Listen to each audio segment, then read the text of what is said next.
आगे है radius ratio. Radius ratio क्या होता है? Radius ratio r r equal small r upon capital R, जहाँ पर स्मॉल आर होता है radius of that particle which occupy in void, जो क्या होगा वॉइड में ऑक्यूपाई होगा, और कैपिटल आर होता है उस पार्टिकल की रेडियस जो वॉइड का फॉर्मेशन करेंगे। अब अगर डिफरेंट टाइप के जो वॉइड है उनमें अगर हम रेडियस रेशियो की बात करें, तो जो ट्राइगोनल वॉइड होते हैं कोऑर्डिनेशन नंबर 3 होता है, रेडियस रेशियो 0.1552 टू 0.224। टेट्राहेड्रल में 0.225 टू 0.413। ऑक्टाहेड्रल में 0.414 टू 0.731। और क्यूबिक में होता है 0.732 टू 1.0। अब जो minimum value of radius ratio होती है वो एसोसिएटेड होती है मैक्सिमम स्टेबिलिटी के साथ और साइज ऑफ वॉइड के साथ। साइज ऑफ वॉइड कैसे निकालेंगे? साइज ऑफ वॉइड जो है हमें पता है कि रेडियस रेशियो इक्वल क्या है, r plus upon r minus. तो आर प्लस जो होगा वो वॉइड में जाएगा, और अगर आर प्लस पता चल जाए तो हमें वॉइड का साइज पता चल जाएगा। तो आर प्लस किसके इक्वल होगा? साइज ऑफ वॉइड के इक्वल होगा। और size of void r plus किसके इक्वल होगा? रेडियस रेशियो को अगर हम आर माइनस यानी कि जो रेडियस है उस पार्टिकल का जो वॉइड बनाएगा उसके साथ अगर मल्टीप्लाई करेंगे रेडियस रेशियो को, तो हमें क्या होगा? वॉइड का साइज मिल जाएगा। और जो स्मॉलेस्ट साइज ऑफ कैटायन और एनायन से क्या होता है, ये एसोसिएट रहता है minimum value of radius ratio. Radius ratio की मिनिमम वैल्यू होगी तो साइज क्या होगा? कैटायन का स्मॉलेस्ट और एनायन का लार्जेस्ट। अब हमें पता है कि each cation has tendency to surrounded by maximum number of anion. कोई भी कैटायन है उसकी टेंडेंसी होती है कि मैक्सिमम नंबर ऑफ एनायन से वो सराउंडेड रहे। अब किसी लेटेस्ट यूनिट सेल की बात करें तो ईच एटम सराउंडेड बाय, अगर कोई भी एटम है तो वो 8 क्यूबिक वॉइड, 6 ऑक्टाहेड्रल वॉइड और 8 टेट्राहेड्रल वॉइड से सराउंडेड रहता है। 8 क्यूबिक वॉइड, 8 टेट्राहेड्रल वॉइड और 6 ऑक्टाहेड्रल वॉइड से कोई भी जो यूनिट सेल है, लेटिस है, उसमें जो एटम है वो सराउंडेड रहते हैं। कुछ आयनिक कंपाउंड्स के स्ट्रक्चर अगर हम देखें आगे, तो आयनिक कंपाउंड में आगे आ गया NaCl। NaCl जो है रॉक सॉल्ट स्ट्रक्चर होता है इसका। इसका रेडियस रेशियो 0.525 होता है। इसका मतलब कहाँ जाएगा इसका? कौन सी वॉइड होगी? Octahedral void. कहाँ से पता चला? रेडियस रेशियो से। अब अगर बात करें तो हमें पता है ऑक्टाहेड्रल ऑक्टाहेड्रल जो वॉइड होती है कहाँ होती है? FCC में होती है। FCC में नंबर ऑफ पार्टिकल क्या होते हैं? मतलब हमें ये पता है कि जो कैटायन है वो कहाँ जाएंगे? वॉइड में जाएंगे। एनायन जो है वो वॉइड का फॉर्मेशन करेंगे। वॉइड का फॉर्मेशन करेंगे तो FCC में वॉइड का फॉर्मेशन कौन करते हैं? एटम्स जो कॉर्नर पर और फेस पर प्रेजेंट होते हैं। कॉर्नर पर फेस पर टोटल कितने एटम प्रेजेंट होते हैं FCC में? 4। इसका मतलब Cl माइनस कितने होंगे? 4 होंगे। अब एक Na प्लस एक Cl माइनस को सेटिस्फाई करता है, तो इसका मतलब 4 Cl माइनस के साथ 4 Na प्लस भी होंगे। 4 Na प्लस होंगे तो ऑक्टाहेड्रल वॉइड कितनी भरी होगी? 100%, क्योंकि FCC में 4 ऑक्टाहेड्रल वॉइड ही प्रेजेंट रहती है और 4 Na प्लस है, इसका मतलब ऑक्टाहेड्रल वॉइड 100% फिल्ड होगी। कोऑर्डिनेशन नंबर देखें तो ऑक्टाहेड्रल वॉइड का कोऑर्डिनेशन नंबर 6 होता है, तो इसका कोऑर्डिनेशन नंबर 6 ही रहेगा और इसका भी कोऑर्डिनेशन नंबर 6 ही रहेगा। 6 कोऑर्डिनेशन नंबर का मतलब है कि जो एक Na प्लस है उसको 6 Cl माइनस सराउंडेड करेंगे और यहाँ पर एक Cl माइनस को 6 Na प्लस सराउंडेड करेंगे। और एक जो NaCl यूनिट है उसमें फार्मूला NaCl जो है उसमें फार्मूला यूनिट की बात करें तो 1 formula unit of NaCl is present in 1 unit cell. एक यूनिट सेल में 4 फार्मूला ऑफ यूनिट सेल होंगे। कहाँ से पता चला? 4 Cl माइनस और 4 Na प्लस है। अब ये कैसा है? Body centred and edge centred. Cl minus कहाँ पर प्रेजेंट होंगे? फेस सेंटर पर और कॉर्नर पर। और जो Na प्लस है वो कहाँ पर प्रेजेंट होगा? बॉडी सेंटर और एज सेंटर पर। क्यों? क्योंकि ऑक्टाहेड्रल वॉइड कहाँ पर प्रेजेंट होती है? बॉडी के सेंटर और एज के सेंटर पर। और जो एटम होते हैं जो वॉइड का फॉर्मेशन करते हैं वो कहाँ पे प्रेजेंट होते हैं? कॉर्नर पर और फेस के सेंटर पर। किसके केस में? FCC के केस में। अब यहाँ पर ए की बात करें यानी कि यूनिट लेंथ की बात करें तो 2r plus are minus equal 2d। यहाँ पर जो r प्लस है कैटायन की रेडियस, एनायन की रेडियस और इंटर न्यूक्लियर डिस्टेंस हो गया d। कुछ और एग्जाम्पल की बात करें इस जिसके स्ट्रक्चर NaCl टाइप के होते हैं तो उसमें आएंगे alkaline earth metal oxide, alkaline earth metal के ऑक्साइड और एल्कली मेटल के हैलाइड इसमें आते हैं। बाकी NH4X AgX इसमें देखने को मिलते हैं, जहाँ X की वैल्यू ClBrI होगी और AgX में X की वैल्यू FBr होगी। स्ट्रक्चर ऑफ CSCl की स्ट्रक्चर की बात करें तो रेडियस रेशियो 0.93 होता है। रेडियस रेशियो इतना है तो इसका मतलब क्यूबिक वॉइड में जाएगा। क्यूबिक वॉइड का मतलब है, क्यूबिक वॉइड किस में होती है, सिंपल क्यूबिक यूनिट सेल की बात करें तो उसमें क्यूबिक वॉइड पाई जाती है। तो उस सिंपल यूनिट सेल में नंबर ऑफ एटम कितने होते हैं जो कॉर्नर पर जो वॉइड का फॉर्मेशन करेंगे, यानी कि एनाइन, इनके नंबर कितने होंगे, एक। क्यूबिक यूनिट सेल में नंबर ऑफ एटम 1 होता है। अब यहाँ पर 1 होगा तो इसके साथ, क्योंकि Cl के ऊपर 1 माइनस और Cs के ऊपर भी 1 प्लस है, तो एक Cl माइनस को एक Cs सेटिस्फाई करेगा, तो एक Cl के साथ एक Cs प्रेजेंट होगा। अब एक क्लोरीन के साथ एक सीजियम प्रेजेंट है, तो इसका मतलब यहाँ पर जो क्यूबिक वॉइड में Cs है वो भी एक ही प्रेजेंट होगा। इसका कोऑर्डिनेशन नंबर 8 होगा, क्योंकि क्यूबिक वॉइड का कोऑर्डिनेशन नंबर 8 होता है। इसका 8 होगा तो इसका भी कोऑर्डिनेशन नंबर 8 ही रहेगा। अब एक यूनिट सेल में बात करें तो एक ही फार्मूला यूनिट होगी, क्योंकि एक Cl प्रेजेंट है और एक ही Cs भी प्रेजेंट है। आगे अगर इनकी लेंथ की बात करें, यूनिट लेंथ की, तो √3a equal 2r plus r minus equal 2d होता है। ऐसा क्यों होगा, क्योंकि यहाँ पर जो बीच में बॉडी के सेंटर पर कौन प्रेजेंट होगा, Cs प्रेजेंट होगा, और कॉर्नर पर कौन प्रेजेंट होंगे, Cl प्रेजेंट होंगे। ओवरऑल ये कौन सी बनेगी, BCC, और BCC में जो बॉडी डायगोनल होती है उसकी लेंथ होती है √3a। इसके अदर एग्जांपल देखिए तो अदर एग्जांपल CSX जहाँ पर क्या होंगे, ClBrI एंड Cn हो सकते हैं, और TLX भी इसके एग्जांपल्स में आ सकता है। Effect of temperature and pressure on NaCl CSCl type structure.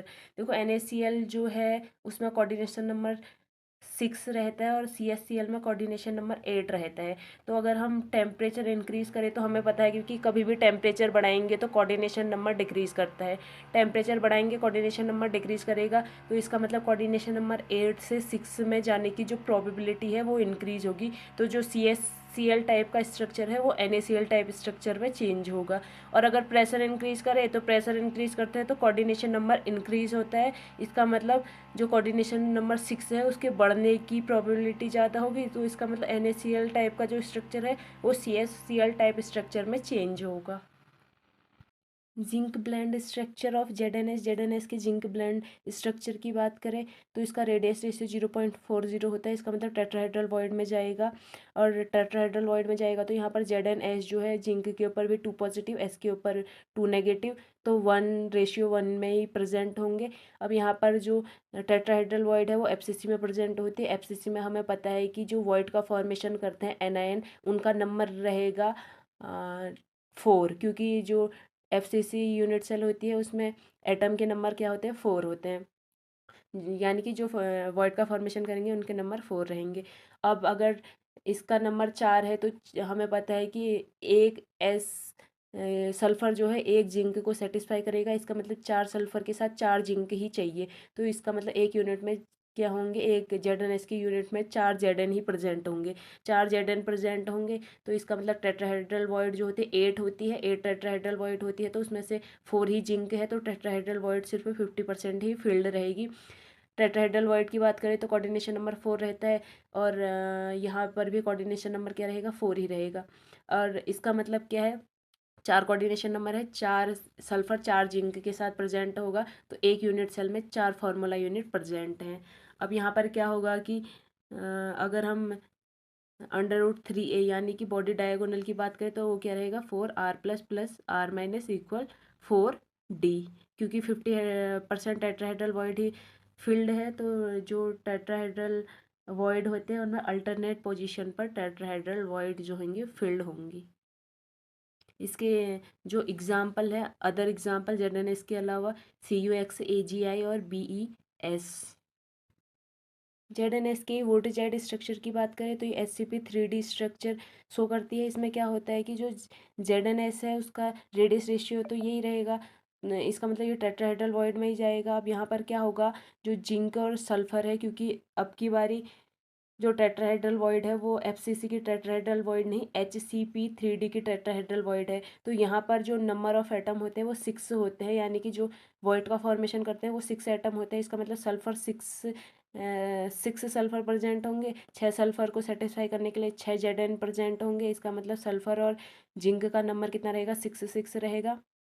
और इसमें जो कोऑर्डिनेशन नंबर होता है 6 हो रहेगा, और इधर भी कोऑर्डिनेशन नंबर क्या रहेगा, 6 रहेगा। फार्मूला यूनिट की बात करें तो एक यूनिट सेल में 6 फार्मूला यूनिट प्रेजेंट होंगी। अब स्ट्रक्चर ऑफ CaF2 की बात करें तो CaF2 का जो स्ट्रक्चर होता है फ्लोराइड स्ट्रक्चर, इसमें थोड़ा सा एक्सेप्शन देखने को मिलता है। इसमें जो एनायन होता है वो वॉइड में जाता है, और जो कैटायन होता है वो वॉइड का फॉर्मेशन करता है। तो यहाँ पर कैटायन वॉइड का फॉर्मेशन करेगा, एनायन वॉइड में जाएगा। अब कैटायन की बात करें तो कैटायन हम कह रहे वॉइड का फॉर्मेशन करेगा, तो ये कहाँ जाएगा, FCC या CCP, यानी कि फेस सेंटर्ड यूनिट सेल में जो कॉर्नर है वहाँ पे, कॉर्नर और फेस पे Ca जाएगा, कैल्शियम जाएगा। तो यहाँ पर FCC में कितने कितने कॉर्नर और कॉर्नर और फेस पे कितने एटम प्रेजेंट होते हैं, 4। इसका मतलब कितने कैल्शियम प्रेजेंट होंगे, 4 कैल्शियम प्रेजेंट होंगे। तो यहाँ पर हमारा कैल्शियम का नंबर कितना रहेगा, 4 रहेगा। उसके बाद अगर देखें तो एक कैल्शियम पर 2 पॉजिटिव है, पे 2 नेगेटिव है, तो 4 कैल्शियम को सेटिस्फाई करने के लिए 8 F माइनस चाहिए होंगे। 8 F माइनस चाहिए होंगे, तो ये जो टेट्राहेड्रल, ये जो है टेट्राहेड्रल वॉइड में जा रहा है। टेट्राहेड्रल वॉइड ऑलरेडी 8 ही होती है, तो इसका मतलब टेट्राहेड्रल वॉइड जो है यहाँ पे 100% फिल रहेंगी। और फार्मूला यूनिट की बात करें तो जो 4 फार्मूला यूनिट है यहाँ पर प्रेजेंट होंगी। कोऑर्डिनेशन नंबर F का 4 रहेगा, और जो Ca है इसका कोऑर्डिनेशन नंबर 8 रहेगा। क्यों, क्योंकि 4 कैल्शियम प्रेजेंट है तो F के साथ 4 ही कैल्शियम लगे रहेंगे, और 8 F माइनस प्रेजेंट है तो एक कैल्शियम के साथ 8 F माइनस होंगे, अटैच होंगे, इसलिए इसका कोऑर्डिनेशन नंबर कितना होगा, 8 होगा। इसके अदर एग्जांपल की बात करें तो SrX2, जहाँ पर X हेलोजेंस हैं, क्लोरीन, ब्रोमीन और आयोडीन, और BaX2 भी हो सकता है जहाँ पर X F और Cl होंगे। CdF2 और PbF2 भी इसके अदर एग्जांपल हो सकते हैं। Structure of Na2O, anti fluoride structure. Anti fluoride structure है तो इसका मतलब इसका जो कुछ प्रॉपर्टी है वो तो फ्लोराइड जैसे ही होंगे, लेकिन कुछ क्या होंगे, फ्लोराइड से डिफरेंट होंगे, एंटी फ्लोराइड स्ट्रक्चर, इसलिए इसको कह रहे हैं। अब इसको एंटी क्यों कह रहे हैं, क्योंकि यहाँ पर कैटायन जो है कॉर्नर और फेस पे था, एनायन वॉइड पे था, लेकिन यहाँ पर कैटायन वॉइड में होगा और एनायन कहाँ होगा, फेस के सेंटर पे और कॉर्नर पे। अब FCC में आ रहा है तो FCC में हमें पता है कि एटम कितने रहते हैं, 4, तो ऑक्सीजन कितने होंगे, 4 होंगे। लेकिन यहाँ पर जो ऑक्सीजन है उस पर 2 माइनस है। अब ऑक्सीजन पे 2 माइनस है तो 4 ऑक्सीजन यहाँ पर प्रेजेंट है, तो उसको सेटिस्फाई करने के लिए 8 Na+ चाहिए। 8 Na+, इसका मतलब टेट्राहेड्रल वॉइड 100% फिल रहेगी। इसका कोऑर्डिनेशन नंबर देखेंगे तो 4 होगा, क्योंकि ऑक्सीजन 4 ही प्रेजेंट है। इसका कोऑर्डिनेशन नंबर 8 होगा, क्योंकि Na कितने हैं, 8 प्रेजेंट हैं। लेकिन एक फार्मूला यूनिट की बात करें तो उसमें क्या होंगे, एक यूनिट सेल की बात करें तो उसमें 4 फार्मूला यूनिट प्रेजेंट होंगी। नॉर्मल स्पाइनल और इनवर्स स्पाइनल। स्पाइनल क्या होते हैं, AbO3 जहाँ पर A जो है, जो भी मेटल होगा उसकी जो ऑक्सीडेशन स्टेट होगी +2 होगी, B की +3 होगी, और O जो है ऑक्सीजन है जिसकी -2 है। यहाँ पर स्पाइनल और इनवर्स स्पाइनल में क्या डिफरेंट होगा, अगर स्पाइनल स्ट्रक्चर होगा तो स्पाइनल में जो A2+ है वो टेट्राहेड्रल में जाएगा, और B जो है वो दोनों बी जो है ऑक्टाहेड्रल में जाएंगे, और जो ऑक्सीजन है वो क्या करेंगे, वॉइड का फॉर्मेशन करेंगे, यानी कि FCC कॉर्नर एंड सेंटर पर प्रेजेंट होंगे। अब यहाँ पे क्या होगा, जो इनवर्स स्पाइनल है उसमें जो A+2 है वो ऑक्टाहेड्रल वॉइड में जाएगा, और जो दो बी है उनमें से एक बी टेट्राहेड्रल वॉइड में जाएगा और दूसरा बी ऑक्टाहेड्रल वॉइड में जाएगा। और आगे बात करें जो ऑक्सीजन है वो FCC यूनिट सेल कॉर्नर और फेस के सेंटर पर जाएंगे। पर यहाँ पर जो इनके एग्जाम्पल है, कुछ एग्जाम्पल है जैसे CO3O4, Mn3O4, ये सारे इसके एग्जाम्पल है। और Fe जो आयरन के होते हैं उसके जो मैक्सिमम आयरन के जो स्पाइनल होते हैं वो इन्वर्स स्पाइनल होते हैं। इसका एक एक्सेप्शन है जेडन आयरन का स्पाइनल स्ट्रक्चर। आगे पेरोस्काइट स्ट्रक्चर की बात करें तो AbO3 टाइप के स्ट्रक्चर होते हैं, जहाँ पर ए जो है +2 में होगा, B+4 में होगा, ऑक्सीजन जो है -2 में होगा। यहाँ पर जो A+2 है वो कॉर्नर पर जाएगा, ऑक्सीजन जो है वो फेस के सेंटर पर जाएगा, और बी जो है वो बॉडी के सेंटर पर जाएगा, यानी कि ऑक्टाहेड्रल वॉइड में जाएगा। इसका एग्जाम्पल CaTiO3, BaTiO3, ये इसके एग्जाम्पल हो गए। अगर कोऑर्डिनेशन नंबर की बात करें किसके, B+4 के कोऑर्डिनेशन नंबर की बात करें जो कि बॉडी के सेंटर में प्रेजेंट है, तो इसके दो टाइप के कोऑर्डिनेशन नंबर देखेंगे। एक तो कॉर्नर वालों के साथ कोऑर्डिनेशन नंबर 8 दिखाएगा, और जो फेस के सेंटर है उनके साथ कोऑर्डिनेशन नंबर 6 दिखाएगा।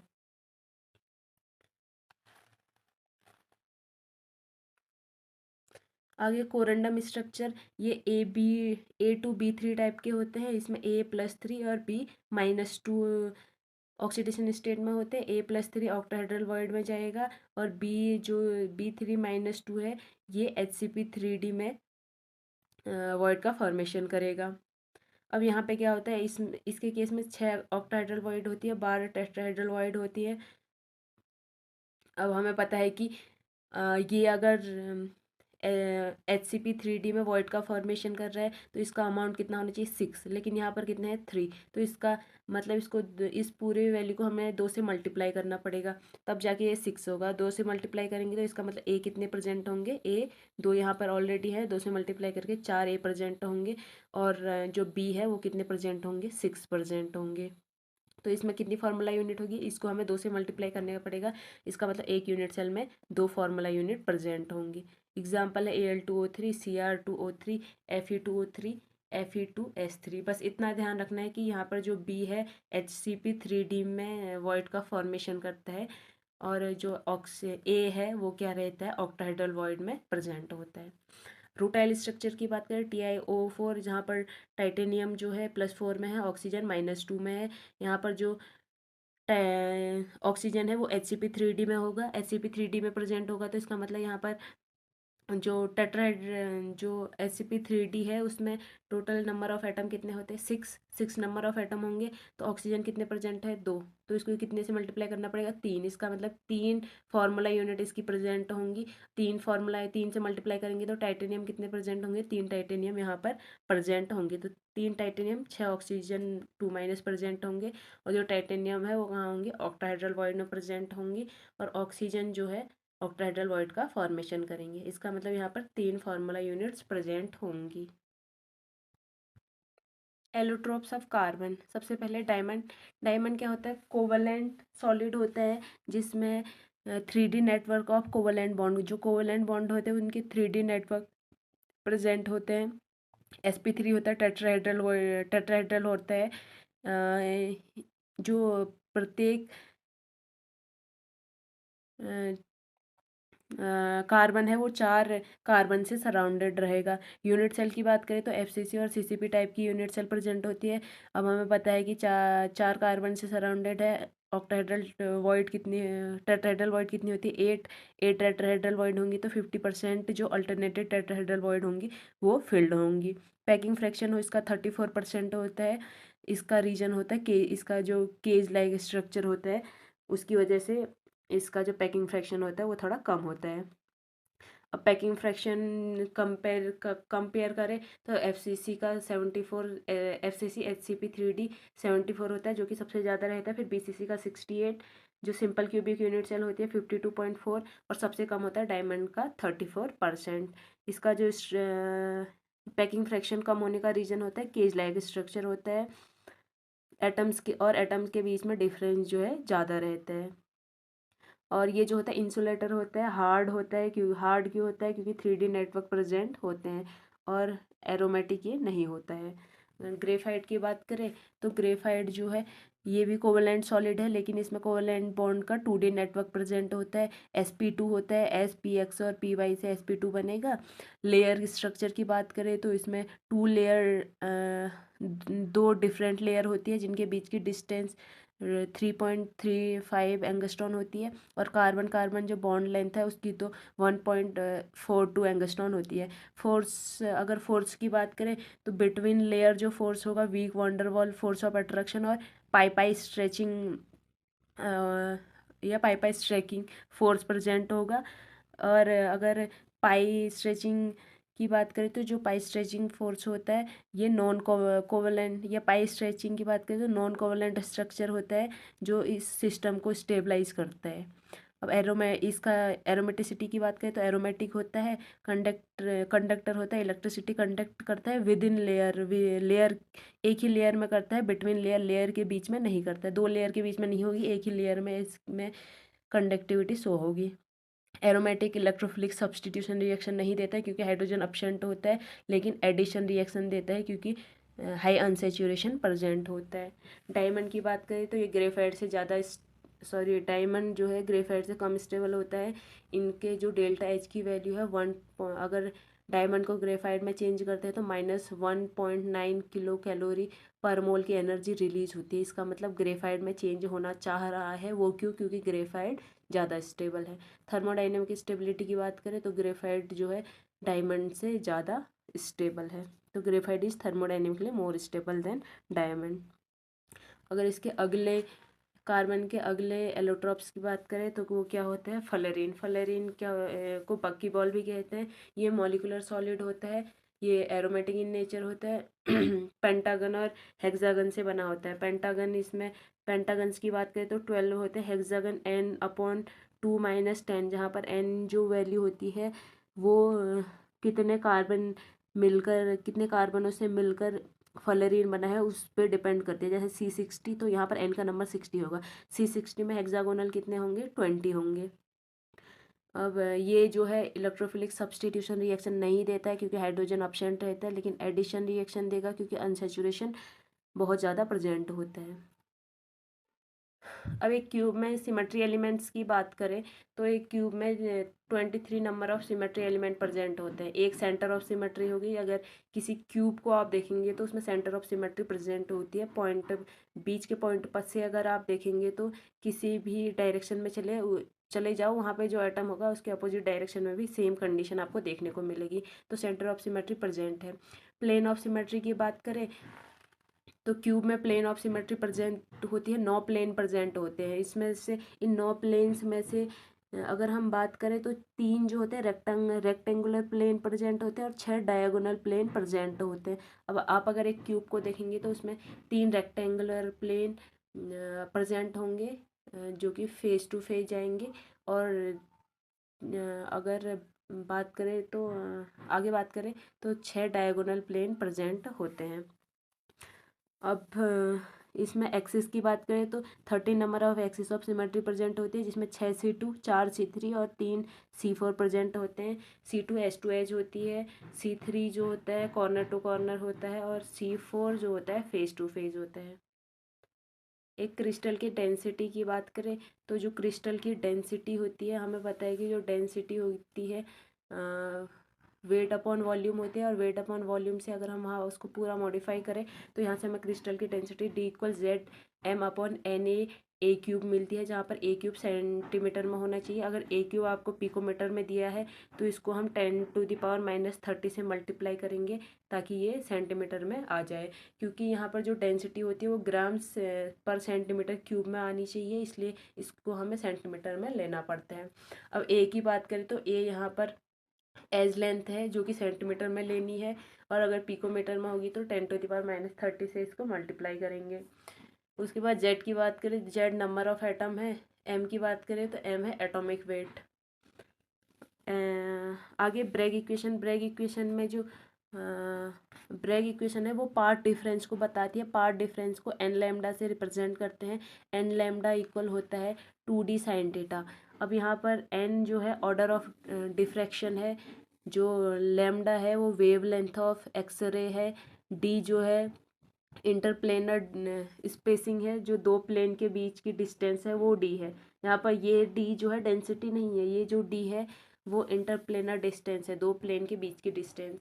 और जो यहाँ पर थीटा है वो एंगल ऑफ डिफ्रैक्शन है, या ग्रेसिंग एंगल इसको कहते हैं।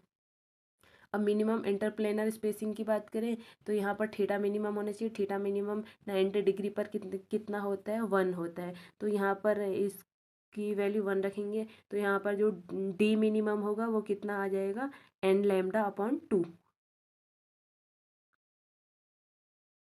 और अगर interplanar spacing between two crystal plane देखें, दो क्रिस्टल बीच में इंटरप्लेनर डिस्टेंस की बात करें तो डी एच के L 1/d(h(k)l square equal h/a² plus k/b² plus l/c²। जहाँ पर d(h(k)l क्या है, इंटरप्लेनर स्पेसिंग है। h(k)l जो है मिलर इंडिसेस है। मिलर इंडिसेस क्या होते हैं आगे पढ़ेंगे। और ए बी और सी जो है डायमेंशन और एज लेंथ है। ये क्या है, एज लेंथ है जो कि क्या होती है, गिवन होती है। अब यहाँ पर इस फॉर्मूले से अगर हम सिर्फ d(h(k)l निकालना चाहें तो वो क्या होगी, a/h² plus k² plus l²। ये किस केस में होगी, क्यूबिक के केस में, क्योंकि क्यूबिक के केस में ये जो सारी लेंथ होती है ए बी सी वो इक्वल होती है तो सबको ए कंसिडर करेंगे। तो यहाँ पर d(h(k)l क्या आ जाएगा, a/√h² plus k² plus l²। अब अगर हम इस डी की वैल्यू जो इंटरप्लेनर डिस्टेंस है इसकी वैल्यू यहाँ पे रखते हैं तो n लैम्डा इक्वल क्या हो जाएगा, 2।